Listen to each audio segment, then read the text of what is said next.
آج ہم چلیں گے نجف سے کربلا پر سفر، وہ بھی پیدل، ان کروڑوں زائرین کے ہمراہ جو اس سفر کو ہر سال اربعین پر پیدل طے کرتے ہیں۔ یہ کوئی معمولی سفر نہیں ہے، اور وہ لوگ بھی معمولی نہیں ہو سکتے جو سفر پر جانے کی شہادت حاصل کرتے ہیں۔ اس لیے تو کچھ خاص مسافروں کے لیے اتنے سارے لوگ ہر وقت حاضرین خدمت رہتے ہیں۔ یہ مسافر زائر امام حسین علیہ السلام ہیں، اور یہ سفر اربعین ہے، جس میں جو لوگ چاہے نجف سے کربلا تک پیدل چل سکتے ہیں۔ سفر لمبا ضرور ہے، لیکن اس سفر پر مشکل کا ذرا بھی احساس نہیں ہوتا۔ اربعین کے موقع پر 2 کروڑ سے زائد زائر عراق آتے ہیں۔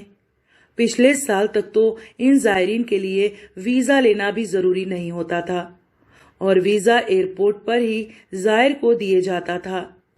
عام طور پر ایک ہی وقت میں 2 کروڑ سے زائد لوگوں کے اتنے لمبے سفر کا انتظام کرنا ناممکن لگتا ہے، لیکن یہ معمولی لوگ نہیں ہیں، زائر حسین علیہ السلام ہیں۔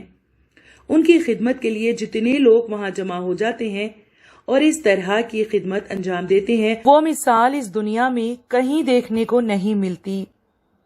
یہ منظر کو دیکھ کر آپ حیران رہ جائیں گے اور ایک لمحے کے لیے سوچ میں پڑ جائیں گے کہ آیا یہ خدمت گزار قوم انسان ہی ہے یا پھر اور کوئی مخلوق، جنہیں اپنے آغا و مولا سید الشہداء علیہ السلام کے زائرین کی خدمت کی اتنی فکر رکھتے ہیں۔ نجف سے کربلا کے اربعین کے سفر میں 3 سے 4 دن لگتے ہیں۔ اس میں چھوٹے بڑے، بوڑھے جوان، خواتین اور مرد سارے حصہ لیتے ہیں۔ یہ سفر نجف اشرف میں شیر خدا حضرت علی علیہ السلام کے روضے سے شروع ہوتا ہے، اور کربلا مولا میں ان کے بیٹے امام حسین علیہ السلام اور مولا عباس علیہ السلام کے روضے پر ختم ہوتا ہے۔ نجف میں مولا علی علیہ السلام کو سلام پیش کر کے زائر اپنے سفر کا آغاز کرتا ہے، اور اربعین کے دن 2 کروڑ سے زیادہ زائر شہدائے کربلا کو خراج عقیدت پیش کرنے کے لیے کربلا پہنچتے ہیں۔ دنیا بھر سے کربلا پہنچنے والے امام کے زائر وہاں پہنچ کر اپنے انداز میں اپنی عقیدت کا اظہار کرتے ہیں۔ اربعین پر دنیا کے مختلف ممالک سے آئے ہر رنگ و نسل کے لوگ اپنی اپنی روایت کے مطابق شہدائے کربلا سے اظہار چاہت کرتے ہیں۔ ہر آنکھ ان کی یاد میں اشک بہاتی ہیں، اور ان کے غم میں ہر ایک کا دل پھٹا جاتا ہے۔ اربعین پر کربلا میں ہر کسی کا گریہ کرنے کا انداز مختلف ہوتا ہے۔ سارے اپنے مولا حسین، مولا عباس علیہ السلام اور تمام شہدائے کربلا کو یہاں حاضر ہو کر تعزیت پیش کرتے ہیں، لیکن کربلا میں حاضری دینے سے پہلے اکثر زائر نجف سے کربلا تک لمبا سفر پیدل طے کرتے ہیں۔ 3 سے 4 دن کے اس سفر میں زائرین کی خدمت کرنے کے لیے وہاں ہزاروں کی تعداد میں خادم پورے راستے حاضر رہتے ہیں، جو یہ کوشش کرتے ہیں کہ ہر زائر کو کہیں بھی کسی بھی چھوٹی سے چھوٹی پریشانی کا سامنا نہ کرنا پڑے، اور اگر کوئی تھکاوٹ یا پریشانی آ جائے تب بھی وہ اس پریشانی میں اپنے آپ کو اکیلا نہ محسوس کریں۔ آپ تھک کر آرام کرنا چاہتے ہیں تو سارے راستے میں جتنے بھی گھر ہوں سب کے سب کھول دیے جاتے ہیں، تاکہ ان کے مکین بھی زائرین کے خادم ہو جائیں۔ ان گھروں میں بہترین انتظامات کیے جاتے ہیں تاکہ زائر کی ہر ضرورت کو پورا کیا جا سکے۔ ناشتہ، چائے، بسکٹ، کمبل، یہاں تک کہ زائرین کے موبائل چارج کرنے کے لیے بھی خصوصی انتظامات کیے جاتے ہیں۔ زائرین کی خدمت کے لیے ان خادموں کے چہروں پر اطمینان نظر آتا ہے۔ یہاں کوئی یہ نہیں پوچھتا کہ تم کس مذہب یا کس مسلک سے ہو۔ یہاں جو بھی زائر آتا ہے وہ محترم ہے، اور ہر زائر کو یہاں پلکوں پر بٹھایا جاتا ہے۔ اگر آپ کو اتحاد دیکھنا ہو اور نبی صلی اللہ علیہ وآلہ وسلم کی تعلیمات پر عمل ہوتے دیکھنا ہو تو وہ اربعین پر اس سفر میں حصہ لے کر دیکھ سکتا ہے۔ یہ سب دیکھ کر احساس ہوگا کہ یہاں ہر انسان کا احترام ہوتا ہے۔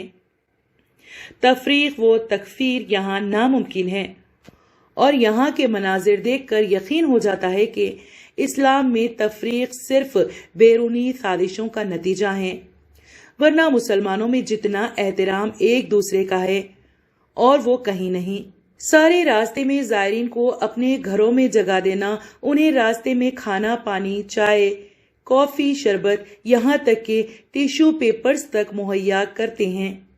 زائرین کے آرام کے لیے اپنے گھروں کو کھول دینے والی اس قوم کو سلام پیش کرتے ہیں، جس کے پاس زائرین کو دینے کے لیے نہ گھر ہے، نہ کھانا اور نہ ہی کچھ، وہ بھی خدمت کرتے ہیں۔ کبھی زائرین کے پاؤں کی مالش کرتے ہیں تو کبھی زائرین کی حوصلہ افزائی کرتے ہیں۔ خدمت گزار زائر کی خدمت کرنے کے لیے اس طرح ٹوٹ پڑتے ہیں جیسے اپنی اس خدمت کے بدلے ایک بہت بڑا خزانہ مل رہا ہو۔ کوئی موقع ہاتھ سے جانے نہیں دیتے اور زائرین سے کبھی ایک پیسہ بھی نہیں لیتے، اور اگر کوئی پیسہ دینا چاہے تو اس سے ناراض ہوتے ہیں، کہتے رہتے ہیں کہ آپ ہمیں اس عظیم ثواب سے کیوں محروم کرتے ہیں۔ جتنی عزت یہاں زائرین حسین علیہ السلام کی ہیں، اتنی عزت تو شاید بادشاہ کی بھی نہیں ہوتی۔ عزت دینے کی انتہا تو یہ ہے کہ لوگ بنا تفریق زائر امام علیہ السلام کے پاؤں کی خاک اپنے چہرے پر ملتے ہیں اور اس خاک کو اپنے گھروں میں سنبھال کر رکھتے ہیں۔ لوگ زائر حسین علیہ السلام اور زائر عباس علیہ السلام کی خدمت کرتے ہیں۔ لوگ یہاں کے زائرین کا منظر جب دیکھتے ہیں تو ان کی آنکھ میں آنسو آ جاتے ہیں۔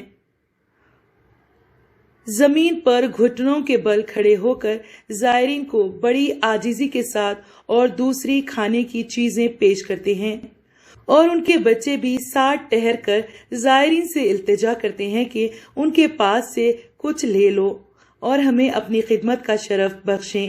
راستے بھر یا زائر کی صدائیں فضا میں گونجتی ہیں۔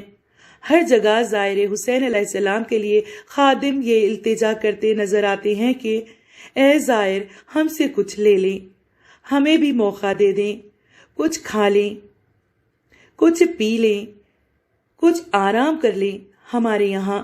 تم زیارت حسین پر جا رہے ہوں، اگر تم ہم سے تھوڑا سا بھی راضی ہو گئے تو یہ ہماری سب سے بڑی کامیابی ہوگی۔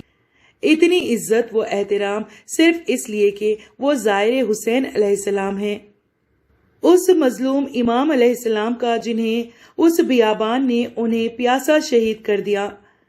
یہ عزت نواسہ رسول صلی اللہ علیہ وآلہ وسلم کی ہیں، غازی عباس علمبردار علیہ السلام کی ہیں، ان کربلا کے شہداء کی ہیں، ان کے ماننے والوں کی ہیں اور ان کے چاہنے والوں کی ہیں۔